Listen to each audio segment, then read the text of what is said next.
बोलते हैं हिंदुस्तान पे तमाम दर्शकों का स्वागत है। भारत के बाद अडानी केनिया में भी छाए हुए। उनकी चर्चा वहां पर भी हो रही है। उनकी चर्चा व्यापार से ज्यादा राजनीतिक हलकों में हो रही है। केनिया के राजनीतिक हलकों में प्रतिक्रिया आ रही है और बताया जा रहा है कि केनिया के पूर्व प्रधानमंत्री ने जिन बातों का खुलासा किया है, जिन बातों के बारे में जिक्र किया है, वो बेहद चौंकाने वाली।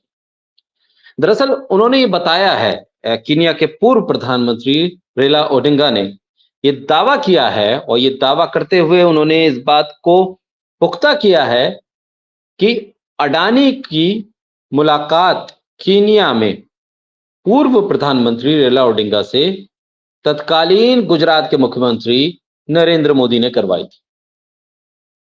तो जो दोस्ती का आरोप विपक्ष लगाता है, राहुल गांधी लगाते हैं कि अडानी और मोदी की दोस्ती है जिसकी वजह से अडानी को तमाम व्यापार मिल रहा है, देश में भी विदेश में भी।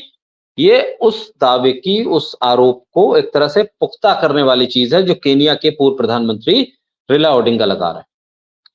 रेला ओडिंगा कह रहे हैं कि अडानी ग्रुप के अलग अलग प्रोजेक्ट्स दिखाने के लिए केनिया डेलीगेशन को गुजरात स्पेशली बुलाया गया था कि आइए अडानी के प्रोजेक्ट्स देखिए और फिर अडानी को व्यापार दीजिए। ये खासा महत्वपूर्ण इसलिए है क्योंकि अडानी का जो इशू है, जो सेबी के साथ जाकर मिला और फिर सेबी के को लेकर जो कुछ चल रहा है उस पर तेजी आती है, लेकिन तेजी आने के साथ एक बार फिर वो ठंडे बस्ते में तमाम चीजें चली जाती। विपक्ष लगातार कह रहा है कि ये भाई गठजोड़ है और इस गठजोड़ को जांच के बाद ही आप पहचान पाएंगे और जांच हो नहीं पा रही है। जांच सेबी की तरफ से हुई तो सेबी का खुलासा एक नया हुआ कि किस तरह से सेबी भी अडानी के लिए ही काम करती हुई दिखी, यानी सेबी ही अडानी है और अडानी ही सेबी। लेकिन केनिया के पूर्व प्रधानमंत्री रेला ओडिंगा कहते हैं कि भाई उस वक्त गुजरात के मुख्यमंत्री रहते हुए नरेंद्र मोदी ने केनिया के डेलीगेशन को बुलाया था।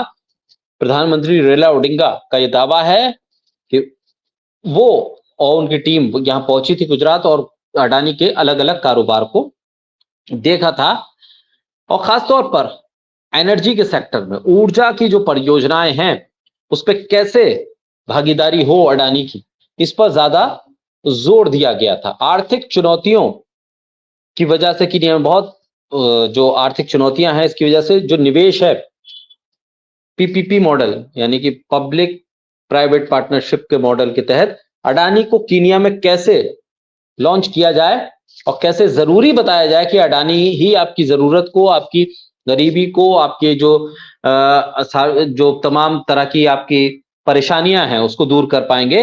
इसलिए उनको गुजरात बुलाया गया और फिर ये बताया गया कि PPP model, public private partnership के जरिए आप अडानी को कारोबार दीजिए और अडानी केनिया में तरक्की करेंगे और खासतौर पर ऊर्जा के सेक्टर में, ऊर्जा की परियोजनाओं में लेकर ये बात कही गई।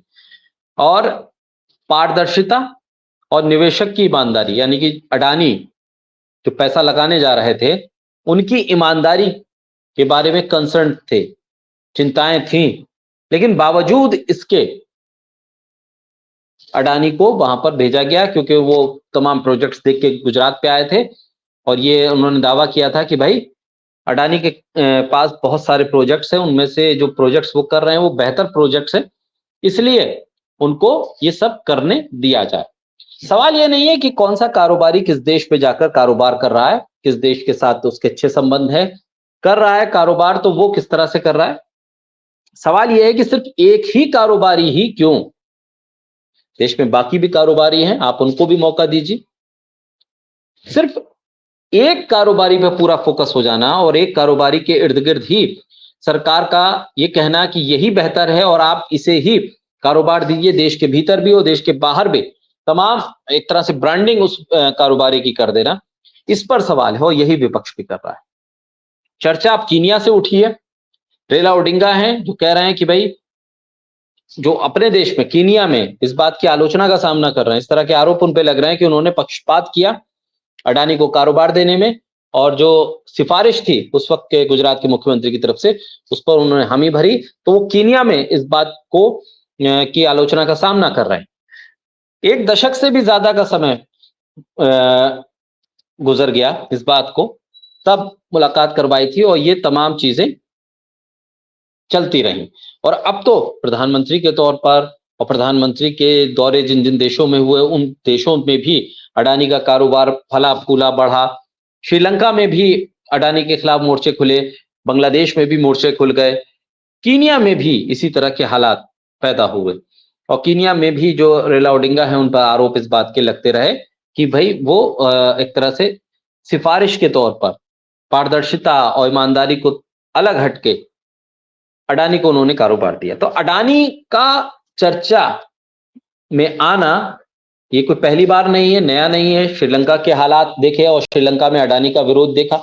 ऑस्ट्रेलिया में अडानी के किस तरह से कोल माइंस का पूरा मामला आया, उस पर अडानी के को लेकर अडानी गो बैक के नारे वहां पर ऑस्ट्रेलिया में लगे, श्रीलंका में हुआ, बांग्लादेश में किस तरह से अडानी के खिलाफ पूरा मोर्चा खोला गया, और अब कीनिया से ये तमाम खबरें हैं। खबरें ये अडानी को लेकर लगातार आ रही हैं, लेकिन सवाल यही है कि अडानी पर इतने आरोप होने के बाद भी ना कोई जांच होती है और ना कोई जांच अगर हो भी जाए तो उसका परिणाम कोई नहीं आता।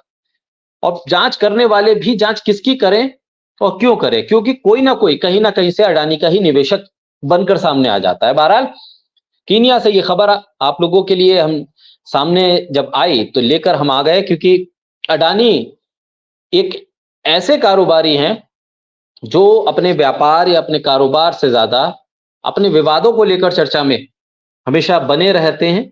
अब देखना होगा कि कीनिया से जुड़ा हुआ ये मामला कहां तक पहुंचता है। श्रीलंका, बांग्लादेश, ऑस्ट्रेलिया के बाद अब कीनिया का जो ये मामला है वो क्या रंग दिखाता है और इस पर क्या कोई सफाई आती है या नहीं आती। बहरहाल अडानी चर्चा में है और अडानी की ये चर्चा में बने रहने की वजह से एक सवाल बार बार खड़ा होता है कि क्या क्रोनिक कैपिटलिज्म को बढ़ावा दिया जाना चाहिए या नहीं।